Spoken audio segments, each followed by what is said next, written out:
All right. What is your name? What did you do? Well, people know your name, but what did you do? Yo, what is up, guys? Welcome to another Yu-Gi-Oh deck profile. Today we have Spright. So that aside, I came first place. Oh, not first place. I went undefeated at a 4-round locals today. By a Here at light, Dream Jesus Wizards. Christ. Sorry. Yeah. Playing Spright Adventure. All right. Brain turned off. So I know we talked about this deck before. Mm-hmm. I know one card in particular that you were. I saw it.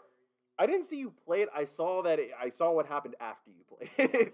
So, Now that Alpha's banned, you have another way, or you had to find a new way to recur your resources, and there wasn't really a good one. Um, Luckily, this is like sure it's a main deck card, but it's at least a thrust target, and as well as just like a really good generic card for Sprite. all right. So I don't think we need to show the Ori calculus again, but again, whenever you're ready to get started. All right, sounds good. Let's get started with the main deck, shall we? Yes, we shall. All right, I'm gonna go off engine by engine, just because it's easier that way. That's fair. We played 3 Sprite blue, Mm-hmm. 3 jet. Yep. 1 red, 1 carrot, and 1 pixies. A lot of people aren't playing the pixies, but I enjoy it a lot, especially when it's recurable. Fair. For the rest of the Sprite engine, we play 3 starter, 1 smashers, and 1 double cross in the main deck. Mm-hmm. And I will consider this a pseudo Sprite card. Is the spicy tech is recycling batteries. Yeah, I remember. We talked about this one. Yeah, what's nice about this is that it's like all the sprites are thunders and they're less than 1500 attack. True. So you literally just add 2 of them back from the graveyard for free for the following turn. Like it's just crazy value. Like literally I would go full sprite combo, go gigantic everything, and then go recycling batteries, get back to blue and the jet for next turn. Like, done. Same with the if you really want to recycle your red and your carrot and the pixies for all your like your 1-0s, especially if they get outed. So it's nice to like recycle them because usually an issue this deck had was once they were outed, it was very difficult to be able to like recur them and like have that extra interruption. Yeah, that makes sense. All right, that's it for the sprites. Now for the adventure package, we play 3 water enchantress, 1 griffin rider, 3 right, 1 fateful, 1 dracoback, and the 1 foolish burial. Okay. Foolish also works with the nimble angler. That'll be in the next engine piece. But yeah, it's just nice that this by itself can be a combo starter, and the water enchantress is too. With this, it is nice to have that extra like interruption. I played against tier round 1, and in game 2, they Kaleido-hearted on my turn with Havnus with a pretty lucky mills. But if it wasn't for the Draco back to bounce it back, I wouldn't have won that game. So understandable. It was definitely it was nice to see. Next for the nimbles, or the water package, I should say, we play 3 beaver, 2 angler, 2 swap frog, 1 dupe frog, and then our vanity's emptiness of the deck is 1 Tetsudo Irat Newman. Really good this format, I think, especially if cash is going to be very prevalent as well as branded, because it stops those decks in their tracks basically. Like they have to have the out to this, which is very difficult when you have Toad alongside it as well as the adventure package, or even just like a red carrot. So this really shout outs to Jack. Content is content, Jack. Content is content. So yeah, we There's another deck for the people who watch this later on. There's gonna be a deck profile literally to the left of us. I'm gonna link it just because, just so they can hear the moment I start saying nonsense. Here's the only hand trap I played in the main deck. I played 3 Ash Blossom Joystream. I didn't face Branded today, but it did come up in situations where it was really necessary, especially against. I played against the mirror. So my matchups today were, what's it called? It was Tier Element round 1. Then I played Spright round 2. Round 3 was also Spright, and then round 4 was against Kashtira. So this card did come up in those necessary instances. And then for the generic spells to round off the deck is 2 Pot, 2 Book of Moon, and 2 Chalice. In the main deck, I was playing Book of Eclipse, but I don't like that card can be ashed. And this format with how Kashtira likes to just go a Rise Hard Pass, just playing the Book of Moon is better. Same with that Chalice in that sense, because I didn't want to play Imperms. It felt really weird just being able to go like, okay, cool, I have an Imperm to maybe stop your play, or I have to do it in a standby first. But what I like about Chalice is that I can do it at any point in time during my combo if you try to interrupt me. Fair. That's it for the main deck. It's a clean 44 cards. Obviously, you have to do anything above 40 just to be a little more consistent with the adventure package. It's pretty much through and through. Going on to the extra deck, we played the 1 Avermax for the IP, 2 Spright Sprint, the 1 IP.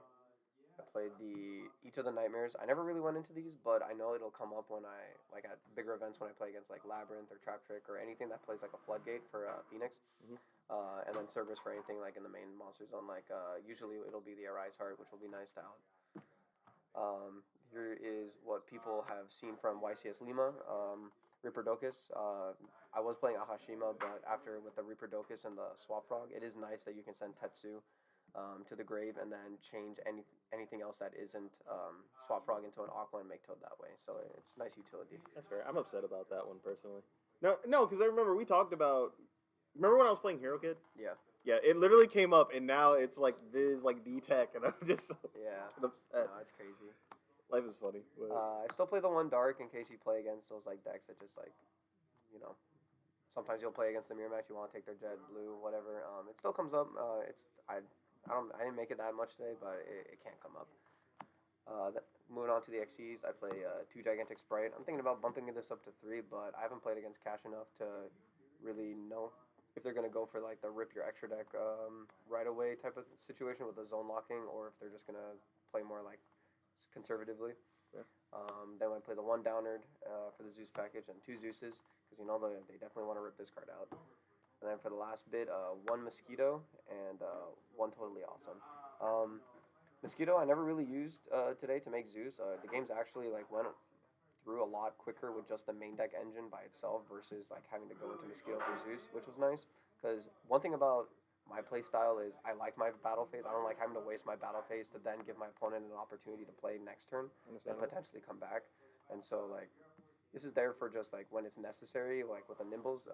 But otherwise it's not that big of a deal. And Toad is Toad because negates are really good. And it's nice to be able to summon the Dewfrog to protect the Newman. That is it for the extra deck. Moving on to the side.